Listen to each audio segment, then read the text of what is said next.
E a função da fono e a fala são fundamentais para a criança, né?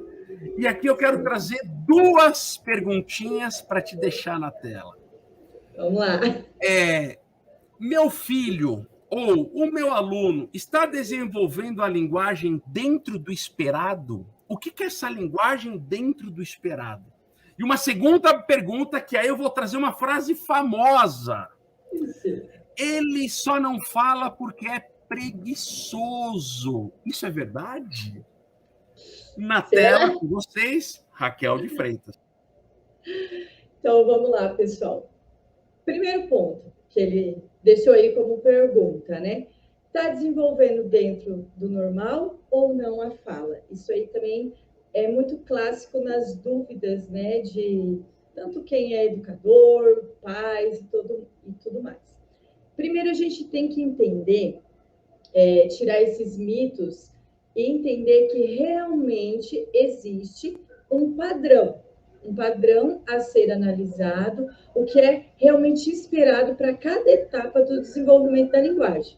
Assim como em todas as áreas, a criança ela tem aí as suas etapas a serem alcançadas, o desenvolvimento da linguagem também, né? Então, a cada etapa, ela tem uma questão a ser adquirida e relacionado à linguagem. Aí, o que acontece muito ainda hoje em dia, apesar de tanta informação que a gente tem, é a pessoa achar que comparar com o outro para poder ver se o seu está normal ou se o seu aluno ou aquela criança que você cuida está dentro do normal. O que acontece? A gente olha em volta e fala assim, nossa, mas fulano falou com 3 anos, ciclano falou com 4 anos e está tudo bem. E não é assim que funciona. Hoje, a gente já tem aí, com todos os estudos, as etapas a serem observadas. E para poder ficar mais claro essa dúvida que é muito recorrente, uma fase chave, por exemplo, quando a criança está com 1 ano e meio, 18 meses, digamos, é a hora de você ligar o alerta ali. Fez 1 ano e meio, 18 meses, não apareceu nenhuma palavra, não está ali adquirindo, não está surgindo as primeiras palavras com significado, é sinal de alerta e precisa sim buscar ajuda profissional, precisa buscar uma avaliação fonoaudiológica. Aí a gente cai em outra situação que também complica essa dúvida. A criança já está ali com seu 1 ano e meio, né, 18 meses. Aí o que acontece? A mãe começa com aquela dúvida, tá normal ou não tá? Aí ela está sendo acompanhada pelo pediatra. Aí o pediatra fala, não, tá tudo normal, vamos aguardar. Isso é o fim. Por quê? Ele fica naquela, vamos aguardar, a mãe se apega àquilo, né? Ou até mesmo quando a escola observa e fala para a mãe, e a mãe fala assim, nossa, não, mas o pediatra falou que tá tudo normal, por que eu preciso procurar uma avaliação? Você está vendo mais alguma coisa? Né? Já começa aqueles questionamentos. Então, a gente tem que desmistificar essa questão do esperar, esperar e esperar, porque isso não é benéfico para uma criança. E também todas as outras questões que envolvem. Porque, por exemplo, a criança, às vezes, começou a falar alguns sons e a mãe fala assim, não, tá falando palavras e tal, mas não tem significado. É tudo o mesmo som, tudo que ela quer, ela pega e fala o mesmo som. Então, isso não é contado como palavra, é palavra com significado. Deu 1 ano e meio, tem que ter as palavras com significado. Em média, a gente espera que a criança com 1 ano e meio fale em torno de 10 até 20 palavras, né, com significado. Porque aí depois ela vai só aumentando e aumentando todo o seu vocabulário, aí começa a chegar com os 2 anos. Aí nos 2 anos vai o quê? Começar a formar já as suas frases, as frases simples, as frases com 2 palavras. Aí depois, com 3 anos, já tem que ter um vocabulário com mais de 300 palavras e que seja de uma forma mais inteligível já, para quando chegar aos seus 5 anos, ela já tem que ter adquirido todos os sons e estar mantendo ali um diálogo de forma bem inteligível. Aí, voltando a outra questão que ele trouxe foi a preguiça. Eu ouço muito isso. Eu ouço muito isso. Nossa, ele só não fala porque tem preguiça. Primeiro ponto que eu já sempre falo, gente, não coloca uma coisa dessa para criança, não fica taxando a criança de preguiçosa, né? Porque é uma coisa muito pesada e a criança ela não tem desenvolvimento para falar assim, não, senão eu quero falar, eu não quero falar, eu estou com preguiça, eu não vou falar. Isso não existe. Realmente isso é mito, isso é conversa e também às vezes é até um apoio da própria família para poder não procurar ajuda, não começar a analisar que precisa ser avaliado aquela criança. Aí fica, não, é só preguiça.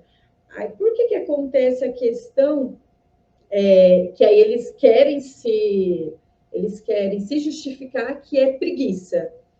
Porque fala assim, nossa, na hora que tem alguma coisa do interesse, quando ele precisa realmente de algo do seu interesse, ele fala, mas quando não é, ele não fala. Isso acontece muito por quê? Porque o meio em que a criança está inserida não o estimulou. Ele realmente não foi levado de uma forma, não foi ali planejado de uma forma com que ele precise falar, né? Basicamente isso, com que ele precise. A criança, desde muito nova, quando é muito pequenininho, a gente sabe que a gente precisa realmente fazer todas as intervenções e cuidar dela. Só que a partir do certo momento, a gente precisa intervir e fazer as estimulações. Igual eu falei, chegou um aninho, você tem que começar a estimular para poder essas palavras surgirem. Aí o que acontece? Não, a criança deu a hora, vamos lá, toma água, deu a hora, toma o leite, deu a hora, dá o banho. Tudo assim, já cronometrado e você dá tudo na mão. Para que ela vai falar? Aí é onde surge a tal da frase, não, ele não fala porque tem preguiça. Aí você deixa ele lá, ele está com muita vontade, por exemplo, de comer um doce, que criança, né, quando ela está exposta a doce, ela gosta muito. É lógico que ela vai pedir, porque você não vai ficar levando toda hora um doce para ela. Então, ela vai sentir necessidade de te pedir, mas o restante tudo você entrega, tudo você entrega. Então, ela não foi estimulada a ter necessidade de comunicar, a ter necessidade de pedir algo para você. Ela tem tudo na mão. Raquel, bate bola, tem várias perguntinhas curiosas para você. Ai, meu Deus, vamos lá. Bate bola, porque a audiência nossa é uma audiência curiosa, tá? Isso. E é uma educação brilhante. O Fê Cavalli, grande amigo, autor, está com a gente em vários projetos, fala o seguinte: o R no meio das palavras costuma ser pronunciado em qual idade? Como podemos ajudar? É bate-bola, hein? Tem mais. Tá bom, vamos lá. O R, a partir dos 4 anos, a criança começa a adquirir a questão do R. Aí a gente tem o R de barata, que ele vai ser um pouquinho mais difícil. E temos o R, por exemplo, de carro. Esse é o primeiro. Com 4 anos, a criança vai falar esse do carro. Igual meu nome, é Raquel. Com 4 anos, a criança vai já falar esse R.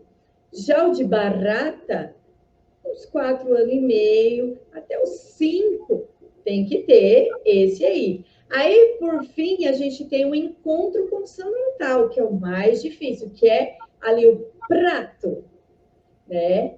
Que vamos dar outro exemplo aí, branco, preto, todos esses, o encontro consonantal. Esse é a partir dos 5 anos. Até os 6 ali, que é o limite, ele tem que estar fazendo esse do encontro consonantal, que é o mais difícil. Que aí ele vai ter o encontro consonantal com R e o com L também, que é o planta. Por que esses são os últimos sons? exige muito da musculatura da língua, né? Porque ele tem que saber vibrar. Então, ele precisa ter uma língua que esteja numa tonicidade adequada para fazer esse movimento, né? Para fazer o prato. Então, lógico que nem todo mundo faz assim, né? Prato. É que a gente faz para exemplificar, principalmente para ensinar as crianças, né? Mas é prato. Então, para fazer esse movimento, ele precisa ter uma musculatura boa. Então, Manda. perceba que tem a fase sensível, tem as técnicas, tem a parte muscular também. A Bianca está sempre com a gente também, pergunta: e quando a família utiliza falas infantilizadas? E aí? Ó. Essa você sai correndo, a fundo sai correndo. Não pode usar a fala infantilizada, a gente orienta muito na prática clínica e acontece realmente da criança pegar aquela fala e ela chegar ali 4, 5 anos falando com aquela fala infantilizada. Por quê? Porque veio já da estimulação. O primordial da estimulação é modelo correto. A gente, quando vai conversar com alguém, a gente não fala infantilizado, a gente fala, né, de uma maneira correta, normal. É a mesma forma que você tem que dar modelo para a criança. Então, não se pode, em criança em fase de desenvolvimento de linguagem, falar de forma infantilizada, achar bonitinho os erros. A criança falou lá, ai, balata. Aí você fica, ai, né? Fazendo aquelas brincadeiras, essas questões assim, que ela acha que está correto. Ou ela fala errado e você nunca corrige, você vai deixando, vai deixando. Ela se acostuma, por causa. O que acontece? A cada som é utilizado uma parte da musculatura. Então, os primeiros que eles adquirem são os sons que a gente chama de bilabiais, que usa só os lábios. Se ele for para a fase que ele precisa usar a língua e o dente, só que acontece que ele usou só o lábio e você não corrigiu, você não deu o modelo correto e passou por isso, ele vai acostumando a falar só ali aquele som, só com os lábios, e vai, e vai. Aí, quando a Feli está lá com 4 anos, tendo que fazer a fono, tendo a dificuldade na fala, por quê? Porque ele falou, ele tinha tudo para poder conseguir aprender o som corretamente, mas ninguém corrigiu ele. Então, o cérebro dele acostumou, a musculatura acostumou e ficou por isso. Boa. Manda. Ó, tem aqui. Aqui. Aqui.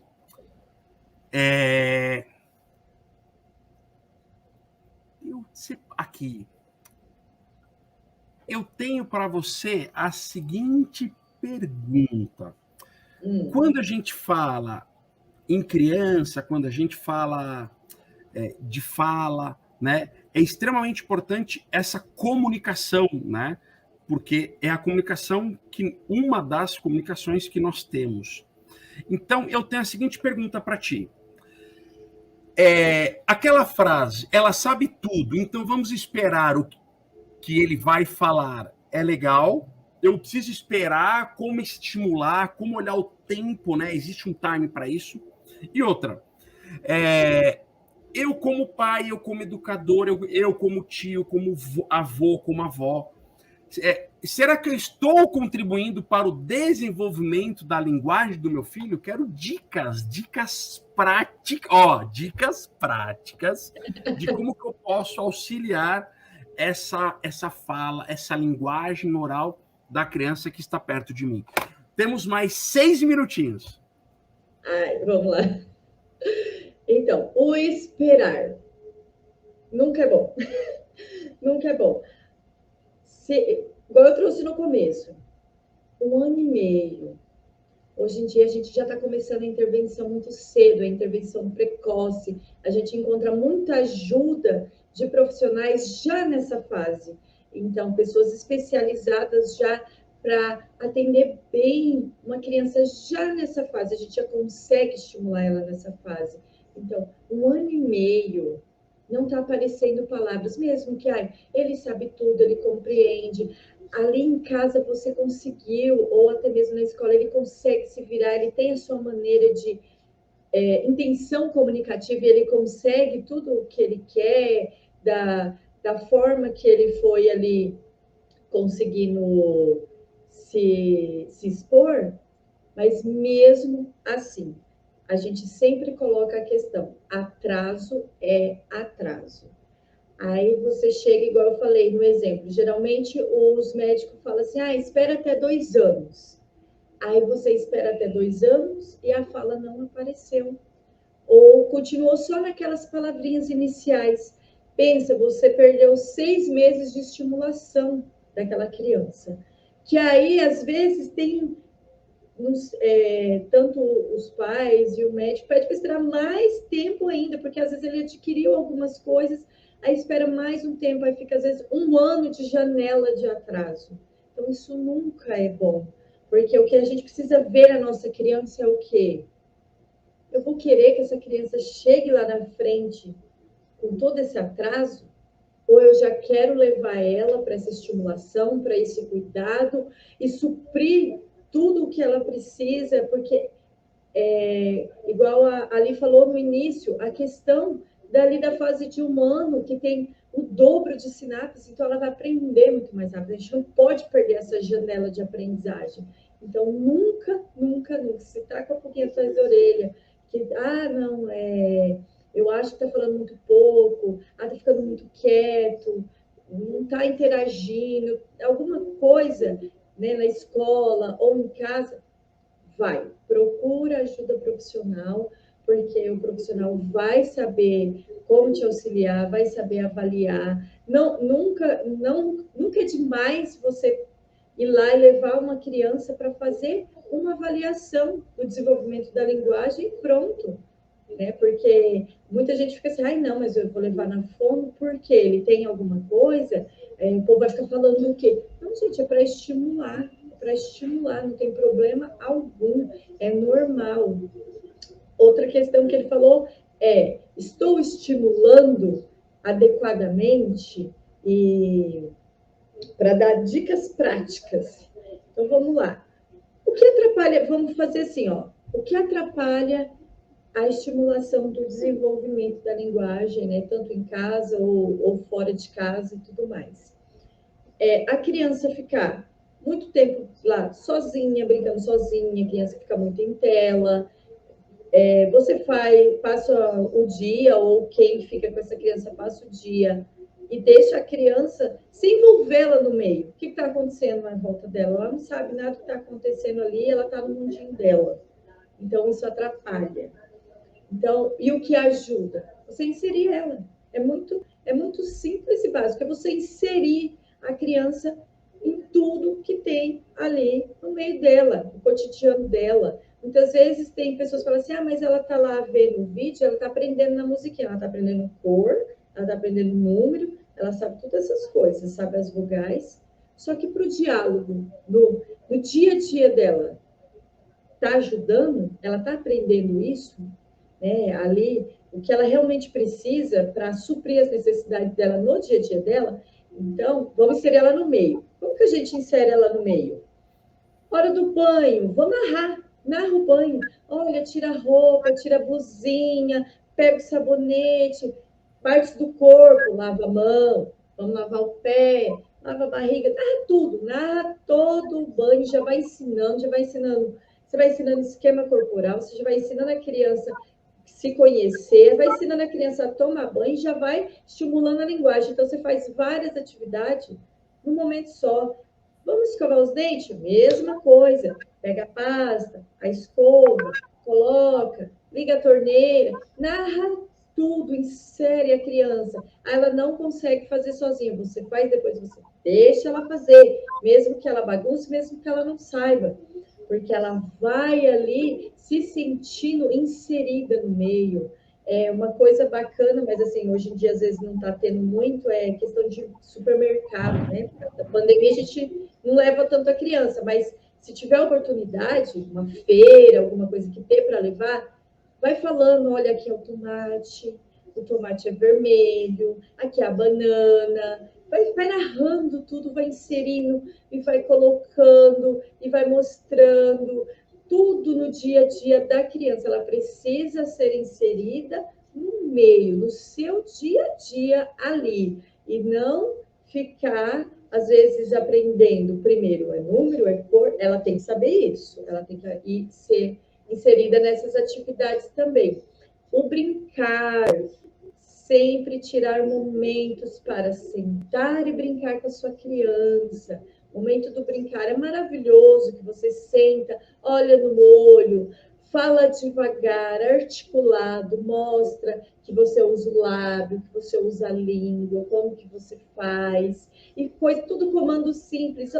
Bola, olha a bola. Aí você mostra no livro, aí você já pega também uma bola, aí ali você troca turno com a criança, ensina o que é a vez dela, depois é a sua vez. Você faz muitas atividades só com o brincar, só de você tirar todos os dias ali algum momento para brincar com a criança. Então, tudo isso vai ser aí parte da estimulação. Isso são dicas simples, práticas e que muitas vezes a gente não faz.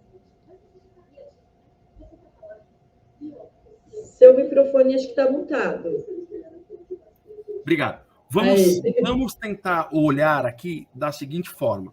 Então, você traz uma necessidade de apresentar as palavras para as crianças, né? Isso é extremamente importante. Quando uma criança aponta o que ela quer, né? Você traz, né, a palavra, né, o que é, para ela ter ali um repertório, um vocabulário, né? Começar a fazer a relação. Tem um comentário do Fernando Cavallo interessante aqui, ó.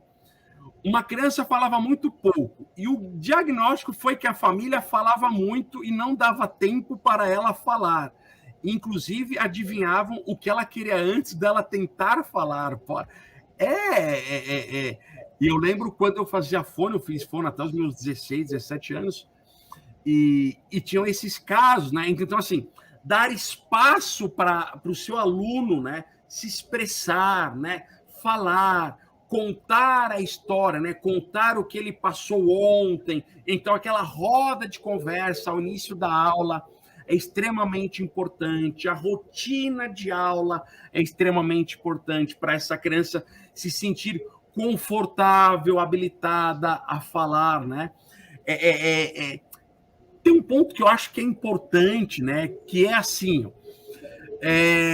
a Raquel é minha aluna, ela começa a falar, eu falo, peraí. Na segunda vez, ela não vai falar, né? Porque ela teve uma primeira experiência, né, de negação, de espera aí, não é hora de você falar agora. Então, assim, beleza, eu estou olhando como professor, como coordenador de escola, eu preciso dar voz às crianças. Isso é importante, né? E a fala, tem uma situação, Raquel, quando Maria Flor nasceu, ela está com 4 anos, Maria Flor é esta da cá, né?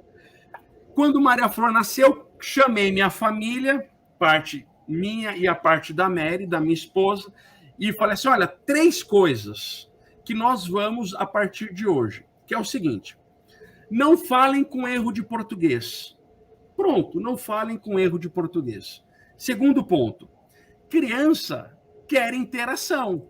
Então, se você não quer interagir com uma criança, não esteja no mesmo ambiente que ela, né? Então, assim, se você está num sofá com seu celular e Maria Flor quer brincar com você, ela quer interagir contigo. Então, esse é um ponto importante que, às vezes, se nós pegarmos fotos de famílias aos encontros, aos domingos, à noite, não tem interação. E a terceira coisa que eu acho que é importante é repetir as palavras. Olha, você quer água? Olha, você quer água? Olha, está aqui uma xícara de água para você, né? Para que ela comece a fazer relações. Então, assim, a fala é um contexto, certo? Sim. Tem a parte fisiológica, tem a parte muscular, mas é um contexto, né? E o professor ele precisa olhar o contexto do seu aluno para que ele possa intensificar e potencializar a fala no seu aluno. Sim. Certo? Deixa eu só ilustrar mais um pouquinho. Você falou da sua, eu também tenho uma, né? A minha tem 3 aninhos, ela chama Yasmin. E assim, a gente vem de família que todo mundo fala muito, e ela também, automaticamente, né, geneticamente, é uma criança que fala muito. Aí, às vezes, eu fico com receio de estar, às vezes, brigando muito para ela parar de falar e acabar, às vezes, tirando essa identidade dela. Porque a gente eu já presenciei crianças que realmente não falavam por trauma. Já aconteceu. Então, o meio, você tem que ter muito cuidado com tudo que acontece, onde a criança está inserida e como você lidar com isso. Porque isso também pode acontecer. Do mesmo jeito que, às vezes, a criança não fala porque ninguém dá oportunidade, quando ela fala demais também, você poda, também pode acontecer dela se esquivar, que foi o que você falou, né? Na oportunidade, ela foi podada ali e ela cresce com esse receio de falar. Então, aqui em casa é tenta ter aquele equilíbrio.